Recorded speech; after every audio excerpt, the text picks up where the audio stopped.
Hello guys, welcome to half pen blog. Half পেনও কিন্তু এলোমেলো করে রাখার জিনিস না, এটাও বাজিয়ে গুছিয়ে রাখতে হয়। তাই আজকে শেখাবো কিভাবে হাফ পেন বাজাবেন। চলেন দেখি।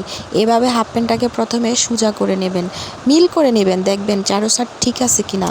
তারপর দেখবেন যে সব কিছু মিহিনভাবে আছে কিনা। তারপর এপাশ থেকে ওপাশে ঠিক সোজাসুজি আড়িআড়িভাবে এগুলোকে লাগিয়ে নেবেন, একটার উপরে একটা করে। দেখবেন যে লাগানোটা ফ্রেশ এবং মিহিনভাবে হয়েছে কিনা। তারপর নিচ থেকে উপর দিকে ভালোভাবে চারটা কোণা সেট করে নেবেন এবং কোথাও এলোমেলো থাকলে সেটা সোজা করে নেবেন এবং আবারও ঠিক একইভাবে আরেকটা ভাঁজ দিবেন এবং ভাঁজ করার পরে দেখেন কত সুইট লাগতেছে আমার হাফ পেন বাজানোটা। একদম ফ্রেশ, তাই না? এটা যে কোনো জায়গায় আপনি রেখে দিতে পারেন, এমনকি র্যাক, শোকেজ, আলমারি, এভাবে রাখলে হাফ পেনটা অনেক সুন্দর লাগে দেখতে, তাই না বন্ধুরা? Thank you. হাফ পেন বাজানো চারটেখানেক কথা না, জানতে হয়, শিখতে হয়। এরকম আরও অনেক কিছু শিখতে চ্যানেলটি সাবস্ক্রাইব করে রাখবেন। ধন্যবাদ।